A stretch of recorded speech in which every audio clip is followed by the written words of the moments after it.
how resilient one has to be more than, I think, when did you launch? Like 2012?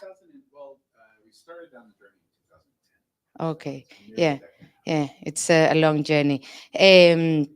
So I know before Babban Gona, you had roles in global companies like General Electric and Abiomed, which I don't know what it is, but I'm sure it's a super big company. Eh, Just in case I didn't say it right. And in Nigeria's agricultural sector, you have advised the Federal Minister of Agriculture and led a subsidiary of the Notter Group. Your expertise spans corporate finance, business development, and sales across West and Central Africa. I also think you're a super mass media communicator, and so welcome. Thank you for being here with us. I think what we are going to have is you telling about your path and Babban Gona, and then with Jose we can have a conversation about technical assistance, and we have to do this call for DFIs to help us to do better of our technical assistances, right? So thank you very much. Well, is this working? I'm not sure. Have this one because it works for sure. Thank you. Well, thank you so much. Greatly appreciated. If you don't mind, I'll stand. So thank you, Maria Angeles and the team for really the kind invitation. It's greatly appreciated. This is now the end of a. I think I've been. This is now my seventh country in 7 days. So it's wonderful to end in lovely Madrid with my good friends. So what we are going to cover today is what we see as our path to supporting 50 million farmers by 2043, with a key focus on how we can leverage technology to unlock the potential of agriculture as a job creation engine. So we'll begin briefly by sharing who we are. So fundamentally, what we do at Babban Gona is we make small farmers richer. So for nearly a decade and a half, Babban Gona has been revolutionizing the Nigerian agriculture sector. Our unique approach combines three very important things together. The first is our agri-tech platform, with a dedicated on-the-ground team of thousands of passionate team members and last-mile infrastructure. So through our network of micro-entrepreneurs, we call Community Agricultural Finance Institutions, or CAFIs, we provide essential financial services directly to smallholder farmers. This empowers roughly about each CAFI, roughly about 100 farmers each, enabling them to achieve net incomes that are more than 2 times their peers. Now, we have not done this alone. I think the reason I've been in 7 countries in 7 days is really stopping by to visit our wonderful partners like Open Valley Foundation, like our partners at GAWA, and our long-time partners, NETRI. We're, I think, blessed to have not 1, not 2, but 3 wonderful partners in Spain. Now, we've consistently been able to enable our members to achieve 2 times national average in both yield and net income. That enabled us to grow about 1,000-fold in just around 10 years, where we actually grew to become the single largest maize-producing entity in Africa. At our peak, we were supporting farmers in a single season on 170,000 acres.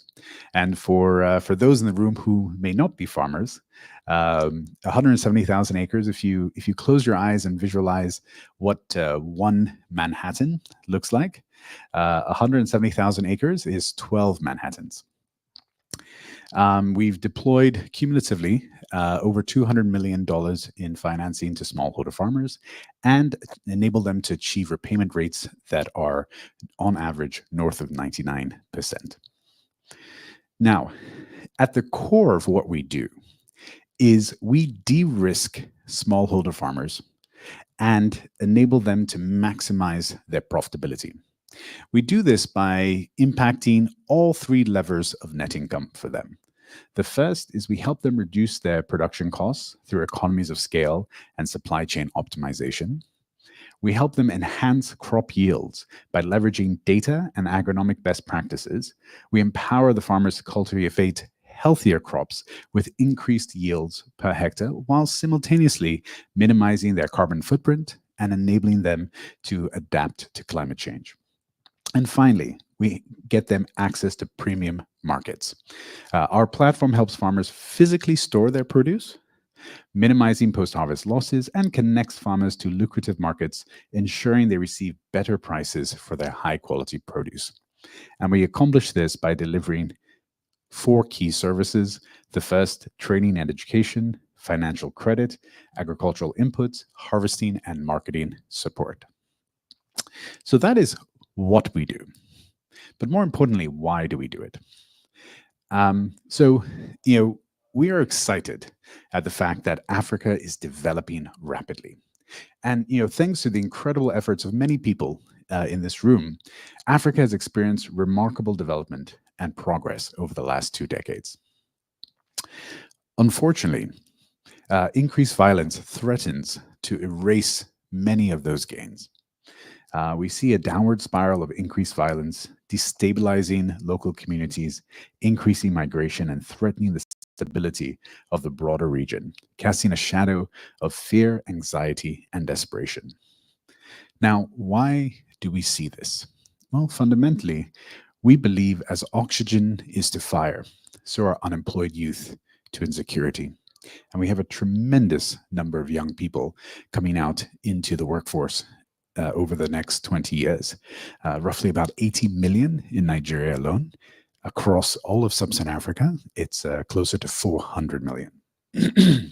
Now, there is a solution, and that solution is to unlock Africa's job creation engine, which we firmly believe is agriculture. Agriculture has a profound ripple effect, contributing 40% of GDP. It's high growth, labor intensive sector that demands relatively low skill requirements, making it the perfect job creation engine. And that 40% of GDP looks at both the input side to agriculture, agricultural production, and plus the ripple effects downstream with agro-processing, food service, et cetera, et cetera. Now, our goal is very simple: to support 50 million farmers by 2043 across 10 African countries. Now, how are we going to do that? Well, it requires very rapid scale. And the question now is, who has demonstrated very rapid scale supporting with access to finance to individuals at the bottom of the pyramid? Well, one sector has done this very well, and that sector is the microfinance industry. And as you can see here, from 1997 to 2007, we saw 14x increase in the number of people supported by the MFI industry, from 8 million a year to 107 million a year by 2007. Now, how did they do that? Well, if we could get a time machine and go back to the 1970s and ask somebody, could you profitably serve people at the bottom of the pyramid with financing? I think most people believed at that time that you would lose money serving the poor. In the 80s, there was a small handful of organizations that demonstrated that this was possible. We all know our good friends out of Bangladesh, India, Mexico, etc.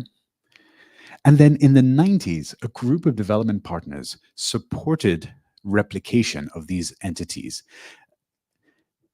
Now, what did replication look like? Replication was basically replication through medium to large scale, mostly urban institutions. Each institution serving about 10,000 clients, mostly women in urban trade. Now, can we replicate this? Well, we firmly believe that, using the microfinance analogy, we believe that as Babban Gona, we are somewhere in the late 80s, early 90s, where for the last decade and a half, we've demonstrated that you can that you can profitably create impact at scale for small farmers through our community agricultural finance institution model. We're in the process right now of building a group of partners to help to scale that model, similar to microfinance in the 90s. But the key question is, what size institution is best to replicate? And for us, if we look at the key difference between the microfinance industry and what we do with the community agricultural finance institution model, the key difference is one primarily focused in urban areas and one primarily focuses in rural areas. And the key difference between the two is in urban areas, your clients are very high density. In rural areas, you have low density. And this makes a very big difference in how you're able to effectively serve and create an effective and efficient system. So, how do you solve this low density problem? Well, the key is smaller entities or smaller organizations. Because fundamentally, if you are a smaller organization in a rural community, serving, say, 100 farmers in your immediate village, to you, those customers are at high density. And so you can easily manage them. It reduces a lot of the complexities associated with managing them. Now, so how do we plan to scale? So for us, we believe that we are building the Shopify for African agriculture. Now, to provide some context for those who may not be familiar with Shopify. So Shopify today is the world's third largest e-commerce platform.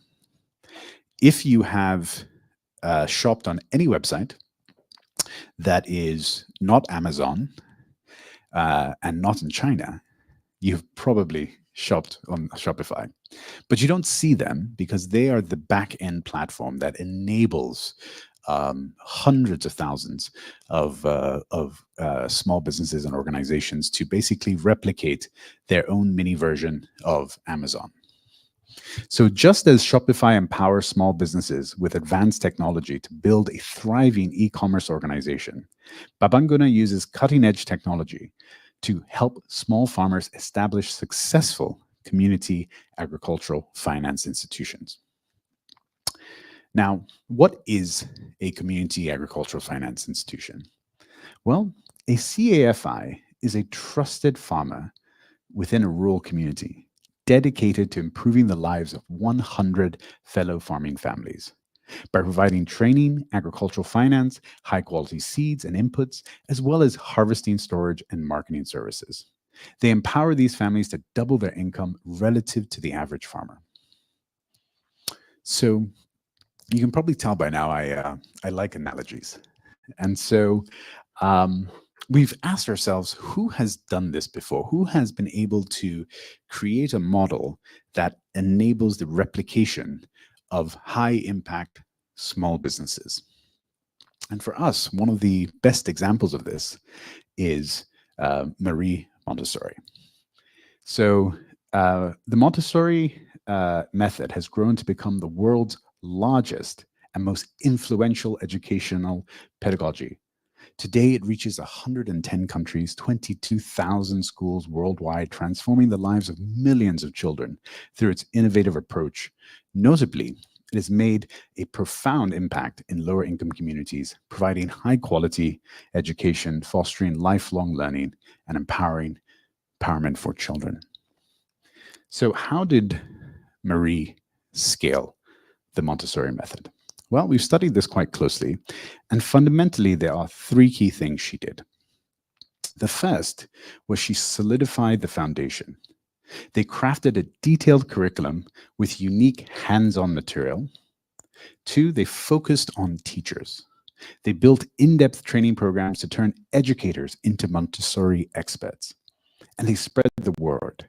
They established model schools to showcase the method in action, wrote books to share their ideas, and formed organizations to connect Montessori educators around the world.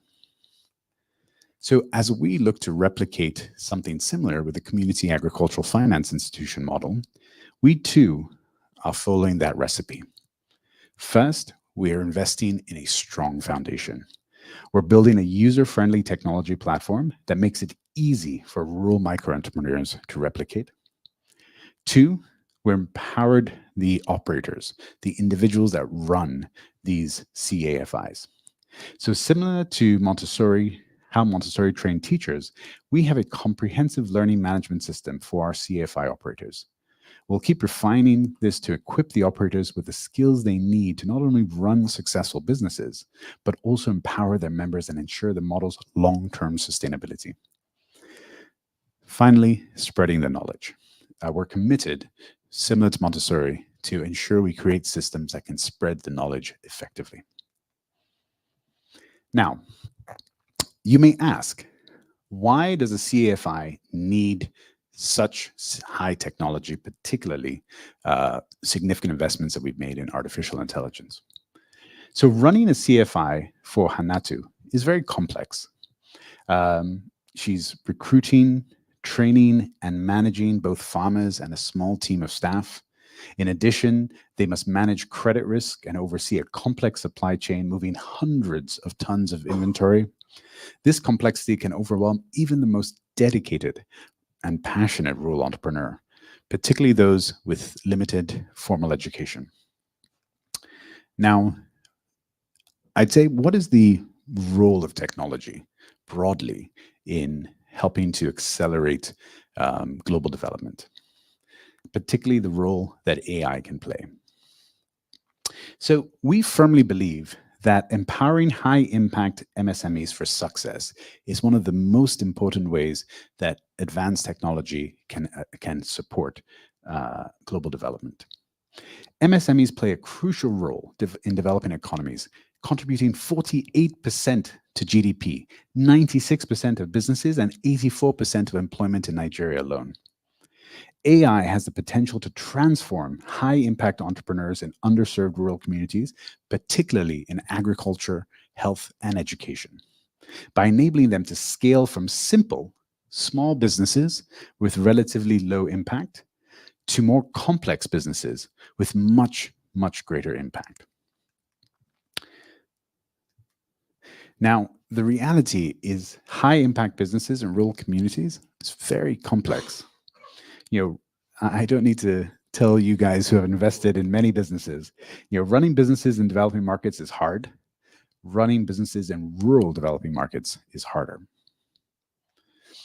And when you layer on the fact that there's been dramatic underinvestment in education, which has created a massive skill gap, this makes the challenge even harder for these passionate MSMEs. Now, for us, in this image, we believe AI can be that Hannah. AI can really bridge that skill gap. AI offers a powerful opportunity for passionate entrepreneurs dedicated to improving their communities. It helps bridge the skill gap that often hinders their ability to manage and scale high-impact, complex businesses. By leveraging AI, these entrepreneurs can access the tools and insights needed to overcome operational challenges, allowing them to execute more efficiently and drive transformative change within their communities. So how are we doing this today? Well, first, we had to invest in building the largest technology organization dedicated smallholder farmers in Africa. We have a technology team of over 80 team members, including 50 plus software engineers dedicated to building the most advanced agri-tech tools on the continent. Examples of tools that we've built, we have an AI-powered farm doctor. Our farm management module goes way beyond traditional monitoring. It leverages advanced AI trained on massive data sets, millions and millions of images, to identify potential problems before it's too late to fix. We're able to utilize AI to develop plant age models that can tell us exactly when a farmer planted his field. Plant health models that can look across multiple spectrums and give you a sense of the health of the crop. And even plant spacing models that can tell you if the plant density in a farmer's field is good enough to ensure that they get a good return on investment. We've also applied AI towards supply chain. where we're able to utilize artificial intelligence to help ensure trust in transactions by ensuring the accuracy of inventory transactions through image processing.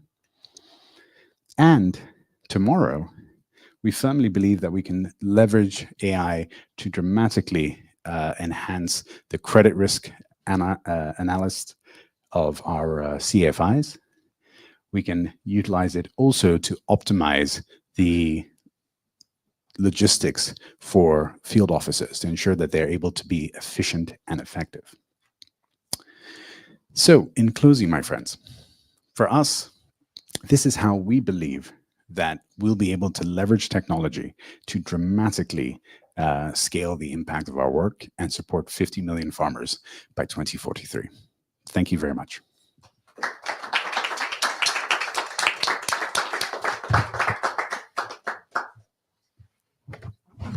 Thank you so much. I was looking at all the artificial intelligence, which I'm super into, and Maria Angeles never lets me. I was taking pictures all of. We're doing agriculture. So, Cola, I think this is the best moment for you to convince Maria Angeles why we have to do this. And this is going to be a great conversation all about artificial intelligence. No, I'm joking. So thank you for this very interesting talk and for letting us learn of all the work you've been doing. The largest company in Africa doing all these things and in technology. In maize, yes, yes. Sorry. Yeah, please. Of course, please. I have many questions actually, but I would like to focus on one I think it's a very important issue that you raised, and that is the insecurity issue, the Pan-African strategy that you are developing. So I would like to understand better how these two are intertwined, because I come from Latin America, from Venezuela, and in Venezuela we have well, a very dramatic kind of situation right now, and sometimes these dramatic situations isolate countries, because like most other countries in Latin America are not going through such a dramatic kind of situation. So I would like to understand how is this different in Africa, in that it has led you to develop this growth strategy through several countries rather than focusing on only one. Thank you so much. Thank you so much for that. Greatly appreciate it. So I think, when we started down this journey in 2010, we saw that in about 5 years, Nigeria had not one, not two, but three insurgencies that had come up. And I grew up in Nigeria, and in the 80s, it's a very, very peaceful place. But very rapidly, it started to change. And we asked ourselves why. And fundamentally, what we had seen was that from 1990 to 2010, we'd seen roughly about 20 million youth enter an oversaturated workforce, triggering many of these challenges. Now, when we asked ourselves, okay, so if 20 million youth triggered these challenges, what is going to happen in the future? So in the next 20 years, we saw simple math showed us that we had 80 million young people entering that already saturated workforce. That's 4 times the number that caused the original problem. So, so we started out very focused on Nigeria, and then roughly about 2018, we started we saw that we were making very good progress towards our goals in Nigeria. And we also had started a technology journey that helped to simplify our model. And through that simplification, we were more confident in the ability to help other people replicate what we do. So over the last 5 years, we've been refining the model. And we've reached a point now that we actually are quite confident that we can actually enable other people to replicate. So the idea when we spread out across the other 10 countries is to, tackle that broader 400 million job challenge in other parts of the continent. But the goal is not for us to go and set up Babban Gona Malawi or Babban Gona Uganda. The goal is to basically enable other organizations who are passionate about supporting smallholder farmers to be able to basically leverage our technology platform to replicate what we do. And that's basically the reason why we focus on this and how we hope to accomplish that. I hope that answered your question. Okay, thank you, Kola. So this part is where we want to have a conversation with Jose, that we really appreciate you joining us today here. So both GAWA and Global Social Impact have been invested in Babban Gona, and this is the reason why we wanted to have this conversation between the three of us. And we have been having this series of encounters with the social impact entrepreneurs. Last time it was with Carol Rios. She's also an entrepreneur. And from Open Value Foundation, we had been walking the path for the last 8 years until today that she has done. She has closed a fundraising around up to 5 million in equity. And we wanted to have the next one with a very big company when we started, when you were already in a positive net profit, but we also wanted to share the struggles. And last conversation with Carol, we were talking about technical assistance facilities, and we thought many questions came up, and we thought this was the perfect moment to have the conversation. It was great. Everyone had a lot of questions, but we don't yet have the experience, and we needed to have GAWA here, and especially Jose, who has been running the GAWA Technical Assistance Facility for the last how many years? 3 to 4 years. 3 to 4 years. And so instead of me talking about you, I think the best thing is for you to talk about yourself, and please share with us and tell us about this path of running technical assistance facility, and I will pay a lot of attention.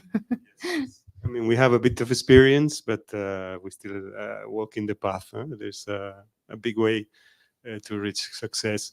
So thank you for inviting me. I'm Jose Garcia. I'm the Director of Transformation of GAWA. That means I take care of impact measurement and management, and also the technical assistance facility, right? Because we kind of operate together in that sense.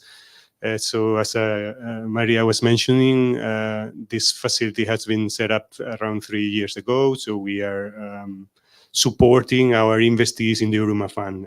So the Uruma Fund is the fund that invested in Babban Gona and several other social entrepreneurs around the world, right? Like mostly Latin America, but we also have investments in Africa and Asia.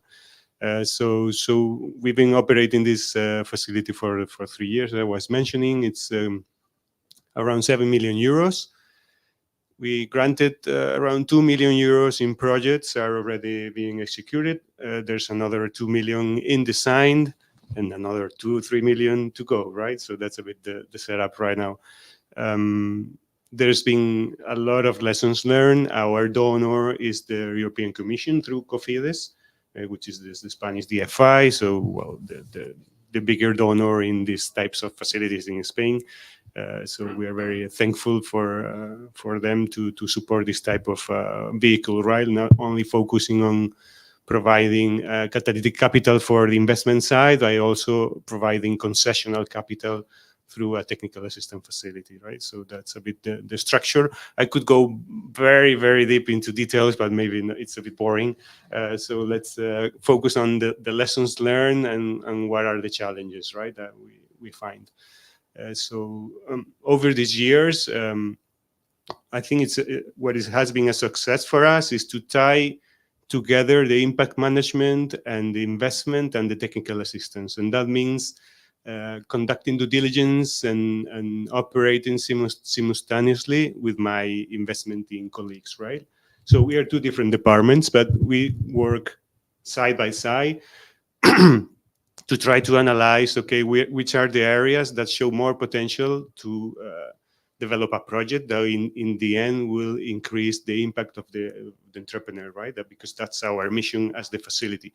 We also have a very targeted mission to, okay, help the entrepreneurs to better serve smallholder farmers. That's our mission. So all the projects we develop are in the end looking at those goals, right?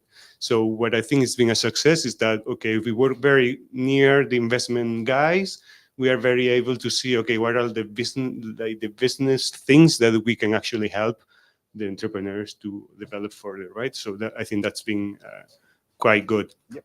A challenge on that, it's how to develop those projects with companies that are in a very, as Kola was mentioned, very uncertain and demanding context, right? Because they are not specialized in designing and implementing projects or complying with tendering rules or see how to follow the contracting rules that are sometimes very demanding, right?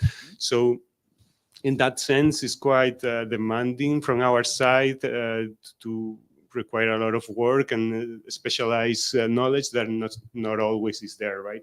So from our side, we have learned that we need to support much more that, no? Even with the specialized consultants, with our time, field trips, I think we have to do a better work there and not to leave the companies, our investees, so alone in developing those ideas, right? Because they need support, and it's not an easy task to, comply with all the requirements we are asked to comply as well. So in that sense, I think that's a lesson learned that we have experienced over these 2 to 3 years. Other topic is, okay, how to identify which areas are the most suitable for an external support, right? And then with Babban Gona, we have been working on project ideas. One of the ideas were revolving around AI and technology, of course. So we can actually talk about AI today, so everybody can be happy. And how interested DFIs are in investing in this, that sometimes it's the burden is there. They don't want to do that because they still don't trust it. So it doesn't help. Yeah, so it actually came up, and it's a very, very hot topic. So one of the ideas was that, but as you were mentioning, there's barriers of okay, how suitable is this for an external contractor or for an external support? How can we do it, right? And what barriers do we have to break to be able to support those things that in the end don't seem too near the farmer, where the TAFs mostly want to be, but it's an enabler, right? So sometimes you need to work a bit in the back so you get near the farmer. So we are sending here a message to all these DFIs in case someone is listening. Yes. So that's another lesson learned that I don't have an answer for it, right? Like maybe we can debate. But maybe Kola has some answers, right? Yeah. Also, Babban Gona has, being involved with several other technical assistance facilities. So among the investors in Babban Gona, there's FMO, Bill and Melinda Gates Foundation. So there's a sort of very experienced players in that realm. So we are a pioneer in Spain, but out there's a lot of things happening. So maybe they can also tell us what have they experienced and what are the main challenges they see from their side, right? But this is a direct question, Yes. So first and foremost, Jose, thank you so much for your tremendous support. I think at the end of the day, without partners like our Open Value Foundation, none of this would be possible. So I'd say that as I look at technical assistance programs, I think oftentimes they are, I can understand the reason why they are designed the way they are. But I think fundamentally, one of the challenges is that they oftentimes don't allow for the flexibility that nimble, startup-esque organizations kind of go through. And so I think, there's oftentimes a need for matching, right? Which, when you're dealing with resource constrained organizations, that can be a problem. I do think you have to create the right incentive structure, which I think matching is trying to do, but maybe 50-50 is not the optimal. Maybe some match at a lower scale might be useful. But I think fundamentally, one of the big challenges that I often see is with technical assistance programs is their requirement to utilize the funding for external partners.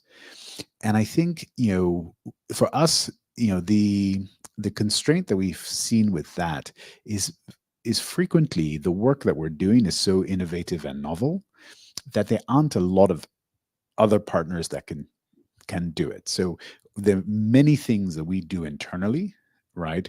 And to find ways to get technical assistance programs to support internal efforts, I think will unlock a lot of value.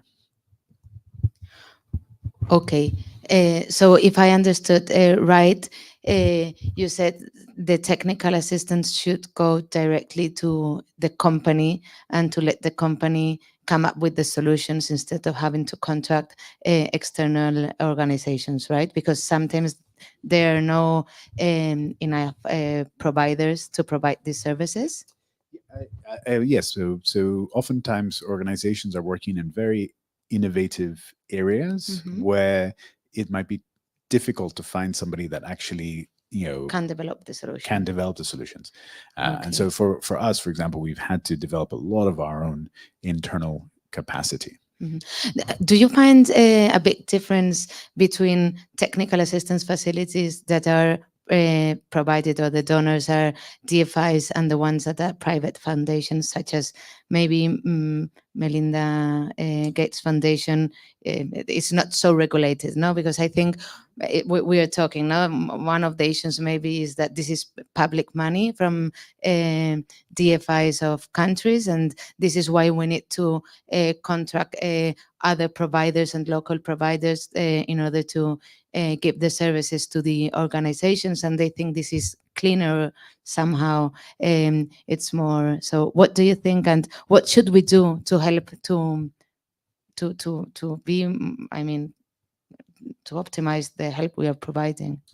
Well, I think definitely there is a difference. I think the private foundations definitely are a little bit more flexible. And I do think that there are ways to mitigate for the risks that the DFIs feel with the public funds.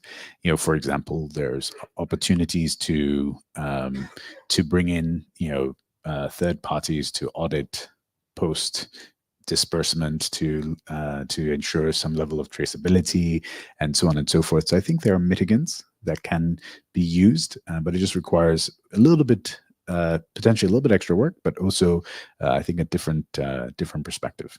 Okay, Jose, and you have been doing this for 3-4 years.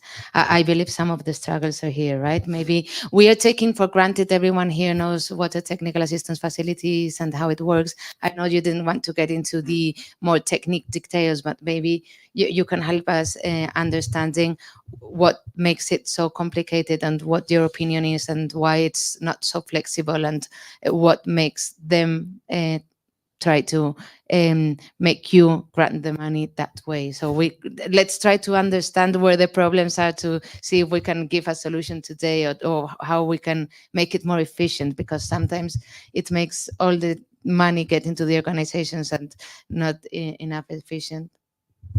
Yes, I think Kola framed it perfectly. The main issue and restriction is about the use of funds and how to report, and also how to develop project ideas and objectives that are clear beforehand, right? When you are operating in very high uncertainty in context, and so you are developing things that have not been developed before. So how can you come up with really tight objectives or goals that you will achieve, right? It's more of an innovative task the ones you are financing, right? So for that reason, it's understanding, I think that the TAF, a section of the TAF, I think can work as a searching for contractor, but another sections of the TAF, I think they have to focus on partnerships and innovative ideas, right? And so that has to be embedded in the design for allow for that higher level of uncertainty at the deployment, right? Like if you find that at deployment and you haven't planned for it, then the things become more of a struggle, right? Because you are not able to fit the design with the actually project that you're trying to develop. So I think that's one of the ways. I think also as an industry and impact investors, also social entrepreneurs, we have to make a better work into measuring and showing the impact that the projects will be delivering, right? If we are very more professional and better able to quantify that, we will be able to convince donors or any other parties to support us, right? And sometimes we still find difficulties around data gathering, difficulties about how to construct our theories of change, our results. So those are challenges that when things are not designed for that purpose, and you haven't really an advanced method of measuring their impact and data gathering, so things start to crack, right? But I think over time we will develop those abilities and embed it in the design of the technical assistance facilities. Thank you. I have two questions. One, if you could share, any of you, a good and a bad experience of technical assistance facilities, or maybe you don't have any bad experiences, so you don't have to share them, but maybe a difficult situation.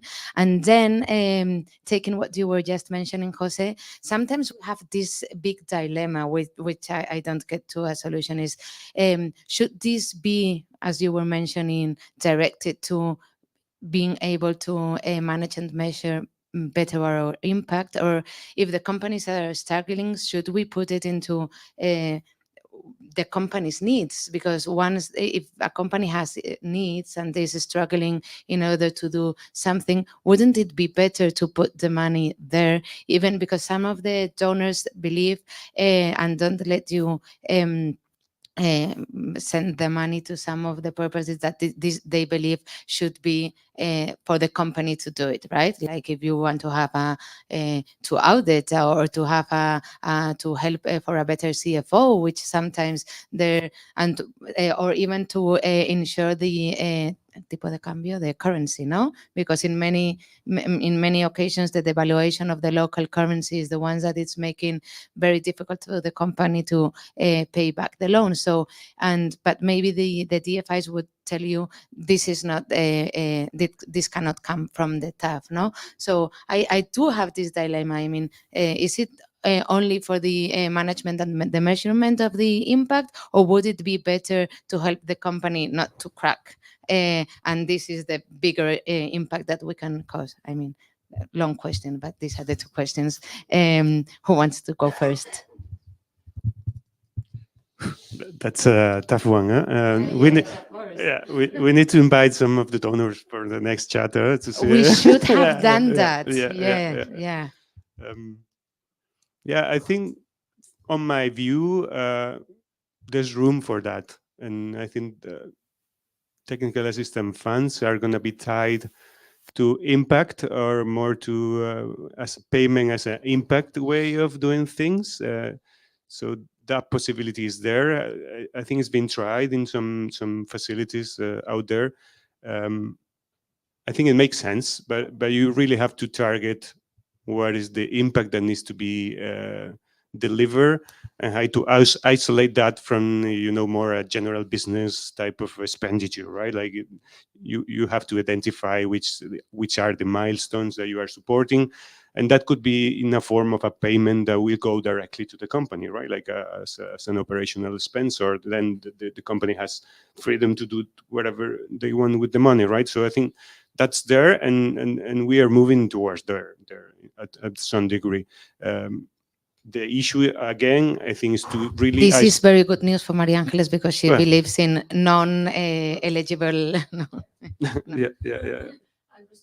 Exactly, unrestricted. Yeah. She loves unrestricted, and it's like, yeah, but it's restricted, and she's like, well, I want it to be unrestricted. Okay, Yes. let's fight it. Yes, I'm financially unrestricted, but I guess from the impact reporting side, restricted. That means that, okay, we are targeting this result or this type of impact, and if you deliver, then you get the money, right? You get the price, and that's a really good incentive for the company, and also provide them with a lot of freedom to use that money afterwards or to incorporate it in their business. So I think that's very useful, and for me, it should be a part of every TAF. I mean, not all the money, maybe we are not prepared to do that with all the tough money, but maybe to have a small compartment for that type of thing will make sense. Okay, so we take note of this and go to the donors, right? Super. Cola? So I think for me, I think one of the best uses of philanthropic capital I find beyond technical assistance, I think is, and I don't see enough people you do it, is subordinated debt. I think one of the challenges in with social enterprises is that if the business model that you're running was very profitable, it would just be a business, most likely, right? And so these business models tend to be quite difficult with relatively tight margins, which means that it's very difficult to raise equity or for them. Not to mention the fact that oftentimes there's very limited exit opportunities in social enterprises. So subordinated debt plays a very critical role in basically enabling social enterprises to scale. And so I think for us, the best example has always been partners that have been able to come in, provide that subordinated debt. And typically what we found is that for every dollar or every euro that a partner provides to us in subordinated debt, we can raise 3 euros in senior debt. So we can see so there's a huge multiplier effect that can be quite valuable. And oftentimes what we see is the partners that have consistently been able to roll over that subordinated debt over many years, you see the impact of for every dollar every euro that they're investing, if you measure the impact of that, it's huge. It's tremendous because of the fact that it's almost can go on in perpetuity forever. Super. So wrapping a little bit this up, I think combining both blended finance and technical assistance facilities would help a lot. For this, we need to call private and public capital, all the philanthropic capital into blended finance structures, subordinated debt, and also, I believe, guarantees, for example, at technical assistance facilities. The more unrestricted, the better, or if it's in results contracts, right? And I don't want to take all of the questions here, and I think we are kind of running out of time. So since we are not, it's not many of us. Maybe I think you said you had a lot of questions. So if you want to bring them up now, and maybe we can open the mic for all your questions.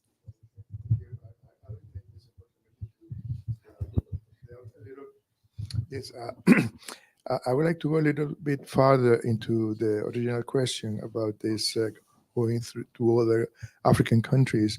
Are there external incentives for doing this? Because you mentioned that you have this solution that you can share, and that in itself is an incentive, of course, the willingness to share this knowledge.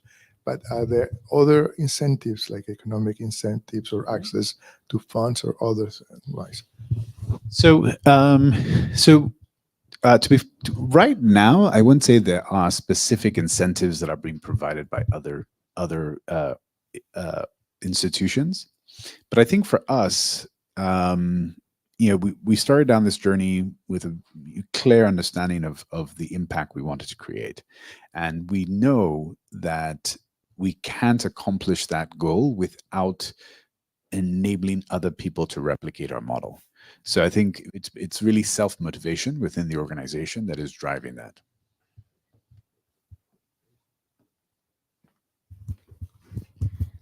Luis, you don't have any questions? Everything is clear? Yeah. Maybe there you do, of course. No worries. So for us, it's very important to change the risk appreciation that people have in investing in Africa. So how will you change that, especially in Nigeria, where everybody thinks it's very dangerous now? Naira is going down. How do you explain to investors that this is not such a big threat? We were talking about it before, but I want deeper understanding of how you just change the storytelling, as you're very good at constructing the story. Well, I think so the way that we've been able to manage that, I would say, is we've been very conscious to manage our potential partners' expectations, right? And we generally, we have big goals for the long term, but in the short term, we follow a very simple rule around how you build trust, and that's to underpromise and overdeliver. And so I think that has enabled us as an organization to build credibility. But I think to your point around the dealing with the broader constraints, I think for us, a key to that has been really thinking through and developing very secure investment opportunities that allow for people to invest in euros or dollars or so on and so forth, and to have this blended finance structure that really makes it so that for senior investors, it's very low risk, right? When we look at partners like the FMOs of the world, or they came in with $4 million in our first round in 2018, where we were raising about $25 million altogether. And when we finished that transaction, they came back, and now their total exposure to us has increased by a factor of 5. So they have close to $20 million in exposure to us now, between 15 million in direct debt and then 5 million in guarantees. And so I think the fact that we were able to develop these blended finance structures that made it very low risk was key. The reality is that perceptions are our reality, and we're trying our best to ensure that we can continue to build trust and build structures that are attractive to investors. So you think perceptions are reality? Perceptions, well, to the individual with perceptions, it is reality for them. Okay, good. I'm thinking about it. I'm like, okay. So we are running a bit out of time, and we have some coffee there where we can join. So it's not many of us, so we can have a better conversation. Jose, I don't know if you have any last question for Cola, or anything else you would like to share with us. It's fine. Great. Thank you very much. So I think, yes, now we can close it mentioning how, first of all, thank you, Cola and Jose, for joining us here today. Then we bring this, we have to try to call for more blended finance structures for all the DFIs, private investors and philanthropic and foundations, to help us to make all these structures possible in order to bring more private capital to sub-Saharan Africa, because we have this perception of risk, and we need them to work together in order to help investors unlock much more private capital, and to do it with a technical assistance facility, try to bring more money also to the technical assistance facility, and try to make it much more flexible in order to boost all the impact. And we are on the path where I think we are making of this impact investing arena, it's growing and it's getting easier, and we're boosting it slowly but slowly. It's a big path. I think we are changing the markets. So we need to keep up the energies and to be all together in this. Thank you for bringing your story and sharing. And this also helps the perception of risk, having here the businessmen telling the story, and also your experience here, Jose, which is super appreciated for us. Thank you for opening the path for the ones that are coming behind you with these technical assistance facilities, and all of you for joining us here today. It's been great, and please come and join us for some coffee.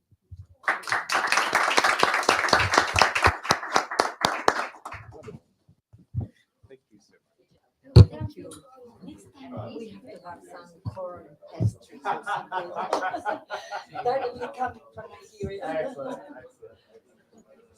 Thank you so much. Thank you, Cola. It's been great.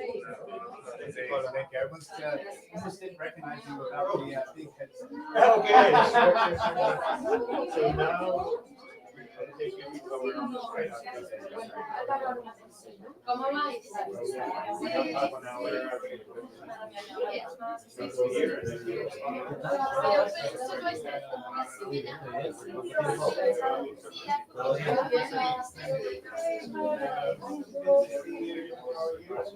Taking it down.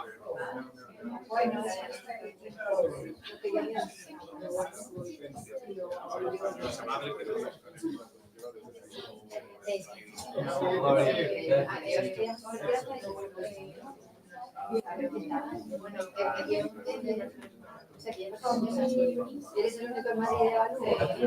¿Cuántos años? Siendo Balú.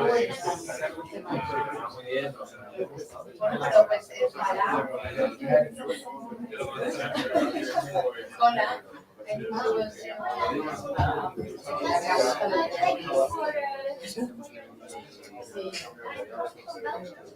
Yes. So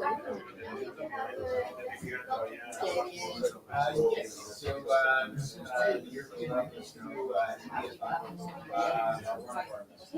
I was actually just there because I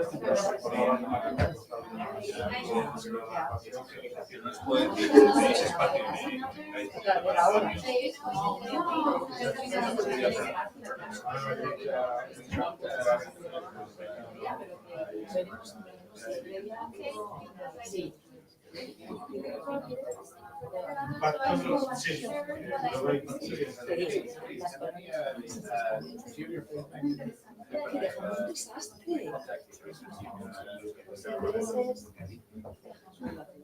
Sí, sí, sí. Nosotros estamos Entonces estás, pero sí,